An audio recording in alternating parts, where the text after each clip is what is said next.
The Color Purple is a historical drama based on the Pulitzer Prize-winning 1982 novel of the same name that was written by Alice Walker.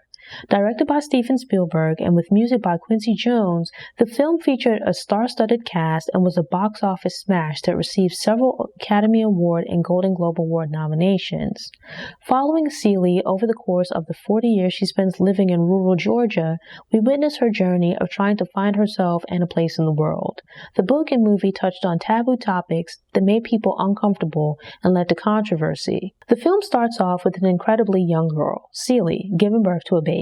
That's bad enough on its own, but it turns out that despite being only 14 years old, this is actually Celie's second child.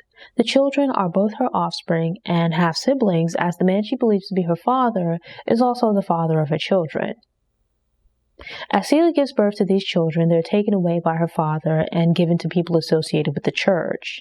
She is living a rough life, but has some comfort in the presence of her younger sister, Nettie. Yet her love for Nettie is also a source of fear, as she notices that her father has begun to inappropriately eye Nettie as well. So I was pretty much heartbroken within the first few minutes of this movie, but it gets worse. Following the death of their mother, she hopes that her father will find someone else and remarry. You already know where this is going, right? When he does, it's to a girl around Celie's age.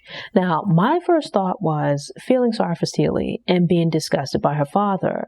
But I also wondered how on earth the members of the church were okay with this grown man standing at the altar in the church to marry a child. Around this time, another grown man, and I do mean grown man, Mr., played by Danny Glover, who has 3 children of his own, also begins eyeing Nettie. Unwilling to part with Nettie, Celie's father offers her to Mr. as a wife, or more accurately, a servant to satisfy his physical needs and take care of his home and raggedy children. The story is fictional, but certainly points to the reality of young girls being married off to older men in the past, and even in the present being encouraged to date older men as a continued method for securing resources for themselves and their families.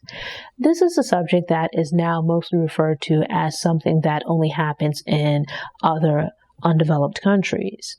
But I think people don't realize that these habits and customs were practiced and accepted here in America and elsewhere, like other developed countries, until fairly recently. And those practices actually continue in some form in the present. It's heartbreaking when you take into consideration the trials and tribulations that people in the past and the present have to endure simply by virtue of the time, environment, and circumstances that they happen to be born into. Celie is so beaten down by life, even at her young age, used and abused by the people around her, that she can't see beyond her day-to-day struggle to survive.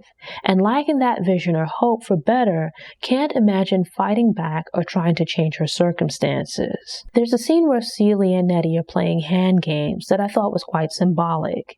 Here are these children, and I do mean children, being lusted after by grown men. A decent man, a normal man, would view Nettie as nothing more than a child playing. At most, he might smile and continue on smoking his pipe. But we see how twisted and perverted Mr.'s mind is, as instead of viewing Nettie as a child playing, he regards her as a potential sexual conquest. Every and any female, regardless of age, is a potential sexual object to his mind. Celie catches hell from all quarters due to both her gender and her race. As a female, she's at the mercy of the men around her.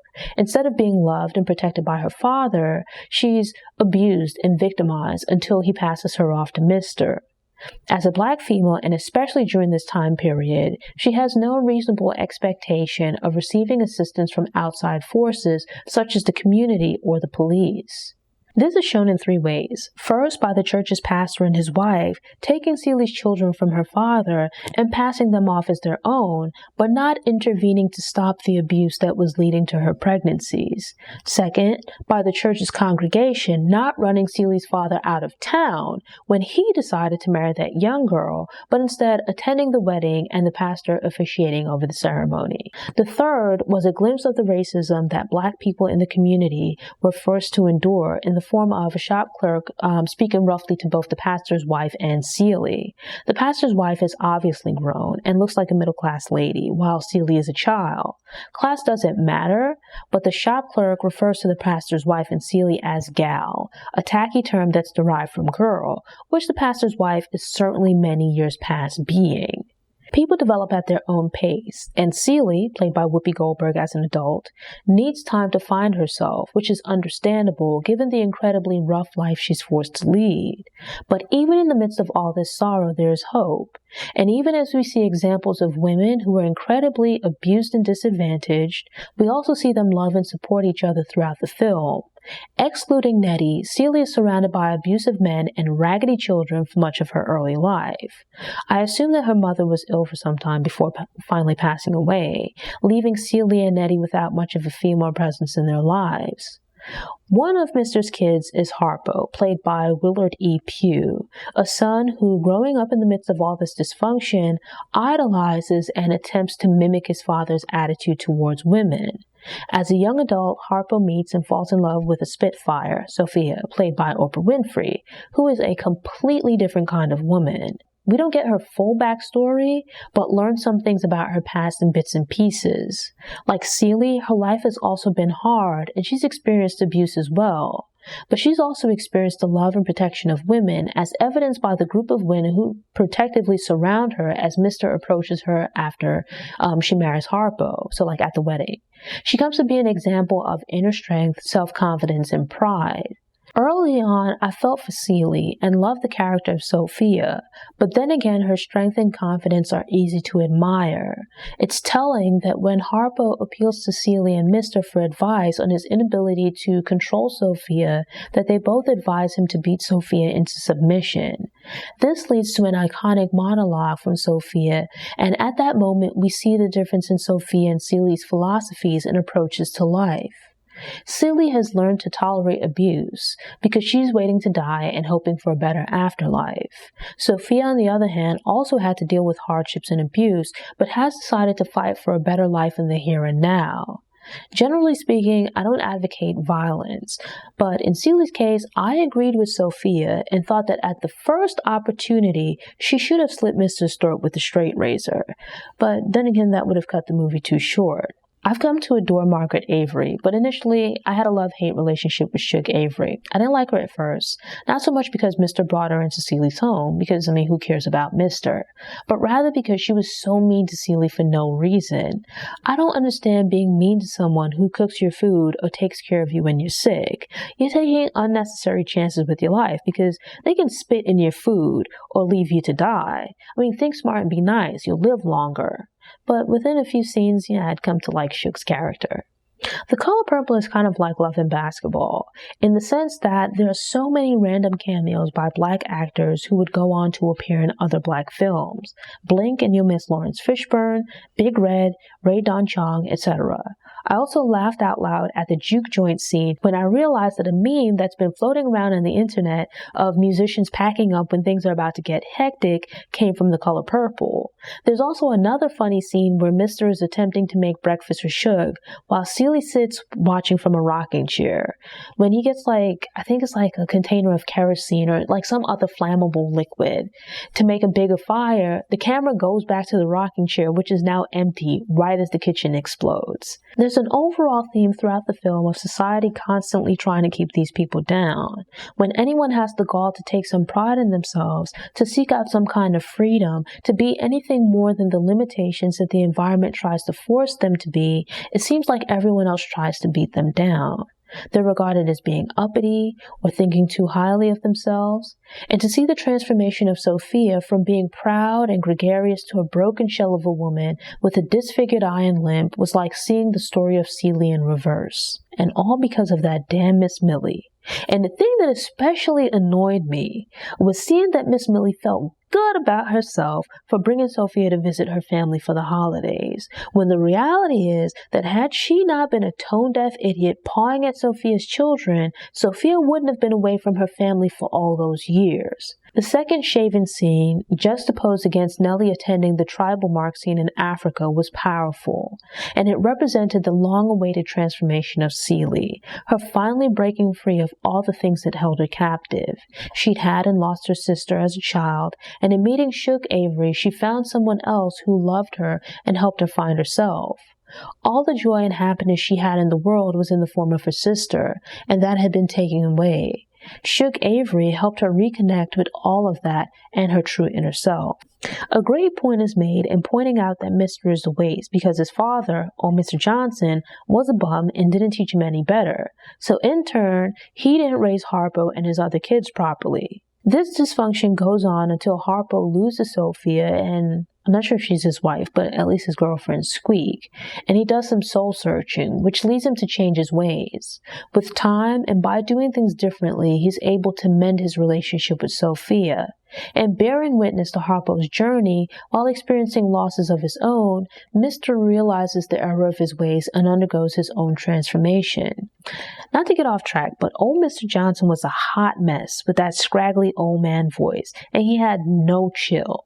I hadn't been born when The Color Purple was released, but I read about the criticisms that the book and movie received. Some people felt that the negative portrayal of the male characters fed into negative stereotypes about black men, but I think those people missed the point about the theme of transformation. Sure, the female characters experience abuse, some of which occurs at the hands of the black male characters, and they're undoubtedly flawed individuals. But Harpo and Mr. change and grow as characters over the course of the movie. They're not simplistic stereotypes. By viewing the three generations of the men in Mr.'s family, we see how the two younger men turn away from dysfunctional and misogynistic attitudes. Early on, we see Mr. defend Shug Avery against his father's negative statements about her past and character. When Mr.'s father visits him for the last time, we see Mr. usher his father out when he suggests the solution to his life and home falling apart is to marry another young girl. And by the end of the film, he takes it upon himself to try and right the wrongs he's done to Celie. Shug is a bit of a rabble-rouser who lives life to the fullest and is like the opposite of Celie. She has a fire in her belly that pushes her through life while also attracting other people. As an entertainer, she achieves a degree of wealth and freedom that Celie doesn't have, and Sophia briefly experiences before having it ripped away. Yet she still shares a similar sense of sadness and emptiness to that of Celie, and we come to find it's a result of her lack of a relationship with her estranged father. As a preacher, he's turned his back on Shug because she's what he considers to be a sinner. He's less aggressive than the other men, but stubbornly rejects Shug's multiple attempts to reach out and reconnect. Papa Avery tries to fight it, but undergoes a transformation of his own, and eventually provides Shug with the love and acceptance that she's so desperately seeking. Towards the end of the film, Shug explains her philosophy that the color purple is representative of everything in the world wanting to be recognized, appreciated, and loved. We see this in the different relationships that are shown. Celie wants to feel safe and secure in life after enduring abuse from her father and Mr. Shug wants to be loved and accepted by her father. Sophia wants to live as equals with Harpo. There's conflict because while the female characters are looking for the freedom to be themselves and to be loved as they are, the men desire to keep them within the bounds of what they think a woman should be. The men use physical and emotional abuse in their attempts to keep the women in line. Mr. beats Celie because she's not Shug, who's really the woman he wants, but she doesn't want him. He tries to mold Celie into being the woman he thinks he needs by threatening and physically abusing her. Sophia is the woman that Harpo wants, but he also desires to control her. Sophia isn't a pushover, so they fight for dominance until she can't take it anymore. I thought the scene at the dinner table was amazing. Sophia was a strong woman with all of the things within her that Celie was lacking in her desire to change her life. But the irony is that while at her lowest sitting in prison, Sophia found strength and faith in seeing that Celie was still alive. That despite everything the world had thrown at Celie, she was still finding a way to survive. The human instinct to live and survive is, or at least should be, the greatest motivator in life. And by clinging to that, Celie was taking a small step towards finding herself and gaining her freedom. The first shaving scene showed that despite Celie seeming meek and mild, there was also a fire within her that just needed a spark to ignite. There's a theme of sisterhood between the female characters as we see how they support and draw strength from each other. This is juxtaposed against the early relationship between the male characters, where Mr.'s father is a hot mess who gives him bad advice and perpetuates misogyny. Early on, we see some bits of this in the relationship between Mr. and Harpo, but as the two characters evolve, their relationship turns into a sort of brotherhood or a healthier father and son relationship, along the lines of what we see between the female characters. By ridding themselves of these dysfunctional views, it frees them to be their true selves and to have a healthier relationship as father and son, and also with everyone else. I'd watched The Color Purple before, but I feel as though viewing it this time might have been my first experience watching it from start to end in one sitting. I'd also read the book as a young adult, but I still didn't get the fuzz. Yet it somehow was different this time. I finally got what everyone else seemed to get a long time ago. It truly is an amazing movie that I probably just didn't get because I was pretty young when I previously attempted to watch the movie. Thanks for tuning in. To ensure you don't miss any episodes, subscribe to the channel, click the notification bell, and check out my movie review playlist. Go ahead and click the thumbs up button if you like what you saw, and go ahead and share it on social media.